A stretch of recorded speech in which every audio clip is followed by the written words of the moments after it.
दोस्तों, भारत एक सोच, धर्म, समाज और राजनीति के इस एपिसोड में आपका स्वागत है।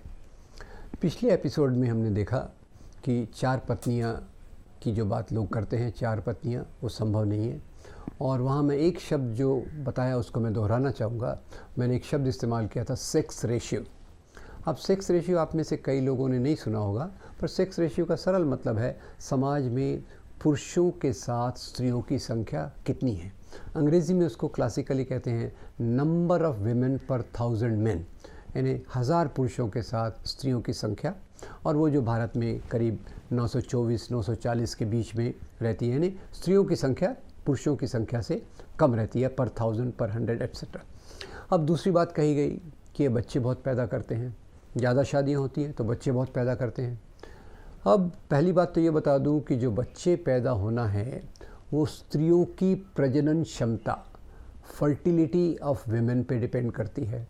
तो कोई व्यक्ति एक के साथ शादी करता है या चार के साथ शादी करता है, कोई पत्नी एक की चार पत्नियां हैं, तो बच्चों की संख्या तो ये स्त्री पर डिपेंड करती है, और जो संख्या 1000 से कम है। तो ये पहली बात है। दूसरी बात, ये बात सच है कि मुसलमानों के अंदर बच्चों की संख्या ज़्यादा रहती है, इसमें कोई शक नहीं है। पर यह भी उसके साथ जोड़ दूं कि जो आम मुसलमान हैं, गरीब मुसलमान हैं, उनके बीच में बच्चों की संख्या ज़्यादा रहती है। उसी के साथ आदिवासियों में, दलितों में और दूसरे शहर के गरीबों में जो स्लम्स में रहते हैं, उनके घर में भी बच्चों की संख्या ज़्यादा होती है। तो बच्चों की जो संख्या है उसका संबंध धर्म से नहीं है, बच्चों की संख्या का संबंध शिक्षा और गरीबी से है। जितनी अशिक्षा होगी, जितनी गरीबी होगी, बच्चों की संख्या उतनी ज़्यादा होगी। और ये बात मुसलमान समाज पे लागू होती है। जैसे मैंने बताया, भारत के मुसलमान समाज में वैसे गरीबी ज़्यादा थी क्योंकि ये दलित बैकग्राउंड से बहुत सारे लोग आए हैं, और आज़ादी के बाद जिस प्रकार की आर्थिक नीतियों में उनको बाईपास किया गया, उनको हाशिए पे रखा गया, उसके कारण भी वो गरीबी की प्रथा चल रही है, और इसके कारण बच्चे ज़्यादा होते हैं। अब जहाँ तक उनका मेजॉरिटी होने का सवाल है या दूसरे सवाल हैं, उसके पहले मैं ये भी बता दूं कि आज करीब 56 देशों में मुस्लिम मेजॉरिटी के लोग हैं, पर उन सब देशों में अगर आप देखें तो बच्चों की संख्या ज़्यादा नहीं होती। अमेरिका में भी मुसलमान हैं, ब्रिटेन में भी मुसलमान हैं, इंडोनेशिया में भी मुसलमान हैं, मलेशिया में भी मुसलमान हैं, पर उनके परिवारों का इस प्रकार से हाल नहीं होता। आधुनिक शिक्षा के साथ family planning, control of the number of the children, ये सब उन परिवारों में भी शामिल है। जहाँ तक भारत का सवाल है, भारत में जैसे मैंने बताया, मुसलमानों के अंदर गरीबी ज़्यादा है, उनका हाशियाकरण, मार्जिनलाइजेशन ज़्यादा है, तो इसके कारण उन परिवारों में बच्चों की संख्या निश्चित रूप से ज़्यादा होती है। पर क्या ये संख्या इतनी हो जाएगी कि मुसलमान एक दिन मेजॉरिटी हो जाएगा और हिंदू एक दिन माइनॉरिटी हो जाएगा? वैसे तो एक धर्मनिरपेक्ष व्यक्ति के रूप में मुझे लगता है कि किस धर्म के लोग कितने हैं उससे राजनीति में, समाज में फ़र्क नहीं पड़ना चाहिए। पर अगर वास्तविकता हम देखें, आंकड़े देखें, तो आंकड़े ऐसे हैं कि भारत जब आज़ाद हुआ उस समय भारत में मुसलमानों का प्रतिशत था 12.6 और 2011 की जनसंख्या गणना के अनुसार, 2011 की जनसंख्या गणना के अनुसार यह है 14.2। तो कितना बढ़ गया? 1.6, 1.6% राइज इन लास्ट 60-70 ईयर्स। ठीक है, यही बात देखिए, आज़ादी के समय आदिवासियों की जनसंख्या थी 7.5%, आज 2011 में हुआ है 8.5%। ऐसे दलितों का अलग से तो इजीली रिकॉर्ड मैंने देखा नहीं, पर उनके दलितों की भी संख्या में एक वृद्धि हुई है। तो निश्चित रूप से इस पे लोगों ने स्टडी की है, जो पॉपुलेशन के एक्सपर्ट्स हैं, जो उनका जो अध्ययन ये बताता है कि एक तो जो मुसलमानों की जनसंख्या दर अभी भी पर year rise of Muslim population, हर साल मुसलमानों की जनसंख्या जो बढ़ती है, हर साल हिंदुओं की जो जनसंख्या बढ़ती है, उसमें मुसलमानों का परसेंटेज जनसंख्या बढ़ने का ज़्यादा है। एक दूसरी बात यह है, एक होता है decadal rate of growth. Decadal rate of growth का क्या मतलब होता है? 10 साल में जनसंख्या कितनी बढ़ी। और डिकेडल रेट ऑफ ग्रोथ में अगर देखेंगे तो मुसलमानों की जनसंख्या 1991 से लेकर 2001 से लेकर 2011 इसमें सतत गिरावट है। तो आप समझ रहे होंगे कि वैसे भले ही अभी भी मुसलमानों की जनसंख्या का प्रति वर्ष बढ़ना ज़्यादा है, पर 10 साल में अगर आप देखेंगे तो द रेट ऑफ राइज, उनकी वृद्धि की दर, ये धीरे धीरे कम हो रही है। तो लोगों का ऐसा कैलकुलेशन है कि 2070 के आते तक मुसलमानों की जनसंख्या स्टेबलाइज हो जाएगी और ये करीब 18% पे स्टेबलाइज, ये स्थिर हो जाएगी। और दूसरी बात आपको बताना चाहता हूँ कि मुसलमानों में एक शिक्षित तबका भी है, there is educated group also. और ये मुसलमानों का शिक्षित तबका ये फैमिली प्लानिंग के मेथड्स, ये ऑपरेशन रिसर्च ग्रुप का एक स्टडी आया था, उसमें उन्होंने बताया कि जो एजुकेटेड मुस्लिम्स हैं उसमें अपने परिवार की संख्या पर नियंत्रण रखना, बच्चों की संख्या पर नियंत्रण रखना, इसके लिए फैमिली प्लानिंग टेक्निक्स को अपनाना, ये भी अच्छी दर पर चल रहा है। और कई लोग जो इस्लाम के आलिम हैं वो भी कहते हैं कि पर टेम्पररी रूप से, यानी अस्थायी रूप से फैमिली प्लानिंग, बच्चे को गर्भ निरोध करना, ये इस्लाम के अनुसार से गैर वाजिब नहीं है। It is acceptable as per Islamic traditions. ऐसा ग्रैंड मुफ्ती ऑफ इजिप्ट, ऐसा उनका एक बयान आया था।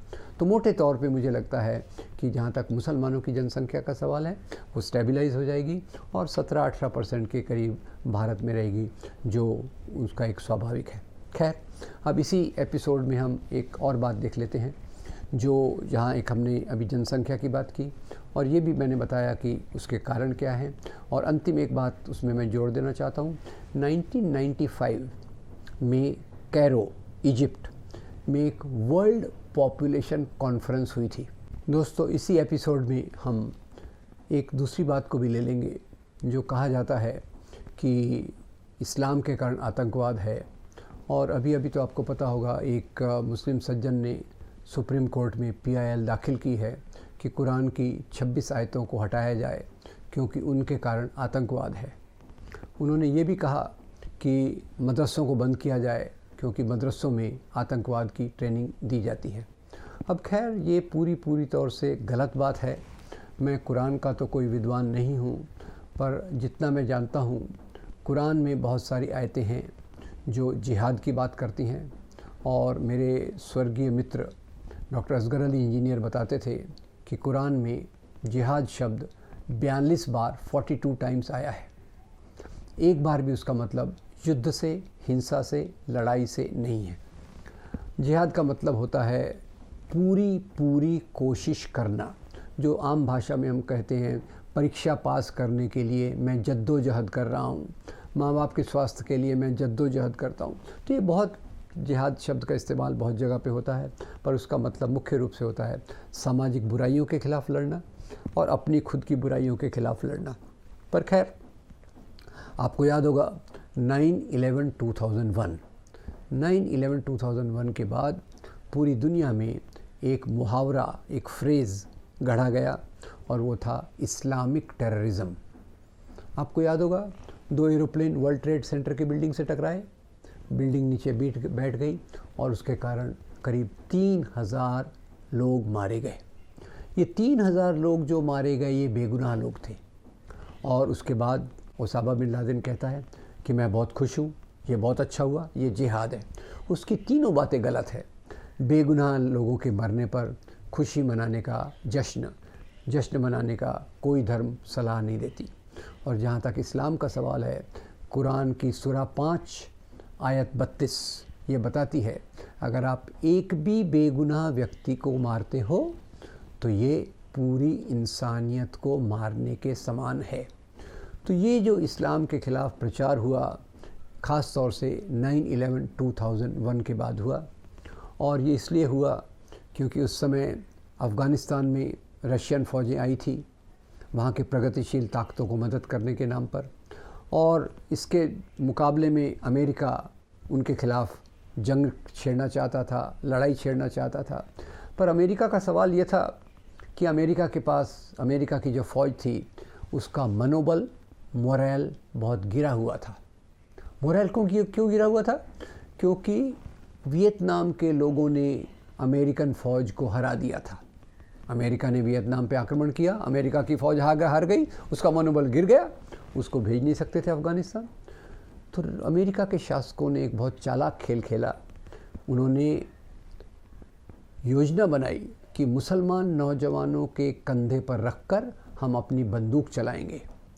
तो पाकिस्तान के 2-4 मदरसों में उन्होंने ट्रेनिंग सेंटर खोले, जिसमें उन्होंने जिहाद, कुरान शब्द का मतलब बदल दिया और उनको आतंकवाद से जोड़ दिया। क्या ट्रेनिंग दी लोगों को क्या ट्रेनिंग दी गई कि जो भी आपसे असहमत है वो काफिर है, काफिर को मारना जिहाद है, और जिहाद करते हुए आप मारे भी गए तो आप सीधा जन्नत में जाओगे, जहाँ 72 कुंवारी लड़कियां आपका इंतज़ार कर रही हैं। अब ये एक लालच था, और जिसके कारण पूरे मुसलमान नौजवानों का एक बड़ा तबका मुजाहिदीन, तालिबान, अल-कायदा, ISIS के रास्ते पर गया। तो खैर, इसमें वैसे तो देखा जाए तो आतंकवादी बहुत सारे धर्मों से आए हैं। आपको पता होगा महात्मा गांधी की हत्या हुई, इंदिरा गांधी की हत्या हुई, राजीव गांधी की हत्या हुई। किस किस लोगों ने की आपको पता है। आपको पता होगा LTT जो ज़्यादातर हिंदू सदस्य थे, उन्होंने भी आतंकवाद का रास्ता लिया था। आयरिश रिपब्लिकन आर्मी, उन्होंने भी आतंकवाद का रास्ता लिया था। उल्फा, उसने भी आतंकवाद का रास्ता लिया था।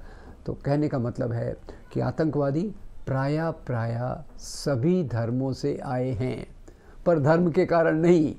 आतंकवाद जो है वो राजनीतिक कारणों से आता है। राजनीतिक कारणों से कई लोग अपना इस प्रकार का खेल खेलते हैं। पर अमेरिका ने बहुत चालाकी से 9/11 की घटना को मोड़ दे दिया। अमेरिका का मुख्य उद्देश्य था वेस्ट एशिया के तेल के कुओं पर कब्ज़ा जमाना। इसलिए आप देखिए, आज दुनिया में इस्लाम के नाम पे आतंकवाद जो प्रोपोगेट किया जाता है, वो सबसे ज़्यादा कहाँ है? वो सबसे ज़्यादा है वेस्ट एशिया में। ईरान, इराक, अफ़गानिस्तान, पाकिस्तान, उस पूरे क्षेत्र में आतंकवाद ज़्यादा है। इसी क्षेत्र में मुसलमान मेजॉरिटी में है, इसी क्षेत्र में तेल के कुएं हैं। तो आतंकवाद तेल के कारण है या मुसलमानों के कारण है, ये आपको सोचना चाहिए। अगर मुसलमानों के कारण होता तो सबसे ज़्यादा आतंकवाद इंडोनेशिया में होना चाहिए था, जहाँ ये आतंकवाद इस प्रकार से नहीं होता। तो निश्चित रूप से आज जो इस्लामोफोबिया जिसको कहा जाता है, वो एक हकीकत है। क्योंकि अमेरिकन मीडिया ने जब से ये शब्द बनाया इस्लामिक टेररिज्म, ये इस्लामिक टेररिज्म, अमेरिकन मीडिया बहुत पावरफुल है। पूरे दुनिया के मीडिया ने इसको उठा लिया। और जैसे मैंने नोम चॉम्स्की के मैन्युफैक्चरिंग कंसेंट की बात बताई, उससे मिलते हुए आतंकवाद के बारे में भी ये बात पूरी दुनिया में प्रचलित हो गई कि आतंकवाद इस्लाम के कारण है, कुरान की आयतों के कारण है। जबकि वास्तव में देखा जाए तो कुरान की आयतों में अलग संदर्भ में उसका इस्लाम के विद्वान उन्होंने करना चाहिए। और जो सज्जन ने PIL दाखिल की है, वो तो शायद इस्लाम के बारे में कितना जानते होंगे, मैं नहीं जानता, पर मैं इतना जानता हूँ, कुरान कहता है कि एक भी बेगुनाह व्यक्ति को मारना ये पूरी इंसानियत को मारने के समान है। कुरान कहता है कि दीन में कोई ज़बरदस्ती नहीं होना चाहिए। और इस प्रकार की चीज़ों को चुन कर सेलेक्ट करके आउट ऑफ कॉन्टेक्स्ट, यानी संदर्भ के बगैर कुछ चीज़ों को बता के इस प्रकार की बातें की जा रही हैं। और उसके कारण दुनिया में बहुत सारे मुसलमानों की बदनामी हुई, मुस्लिम देशों की बदनामी हुई। और जो ज़्यादा समृद्धि में आया वो था अमेरिका, क्योंकि इन क्षेत्रों के तेल के कुओं पर कब्ज़ा जमा कर उसने अपनी समृद्धि को वृद्धि किया। और ये पहली बार है मानवता के इतिहास में कि जब आतंकवाद को धर्म के नाम से जोड़ा गया। आयरिश रिपब्लिकन आर्मी ने आतंकवाद किया, धर्म से नहीं जोड़ा गया। लिबरेशन टाइगर ऑफ तमिल ने आतंकवाद किया, धर्म से नहीं जोड़ा गया। उल्फा ने आतंकवाद किया, धर्म से नहीं जोड़ा गया। 1958 में एक बुद्ध भिक्खु ने SW बंदारनायके की हत्या की, उसको भी आतंकवाद से नहीं जोड़ा गया।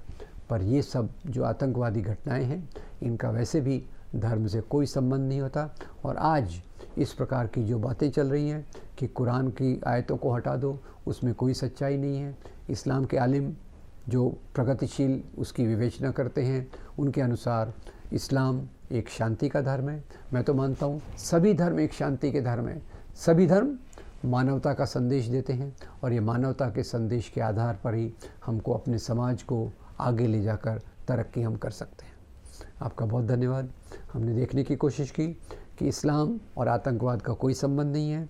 ये बात तेल के कुओं की राजनीति से पैदा होती है और उस पर हमारा फोकस होना चाहिए, उसी की आलोचना हमें करना चाहिए। Thank you very much.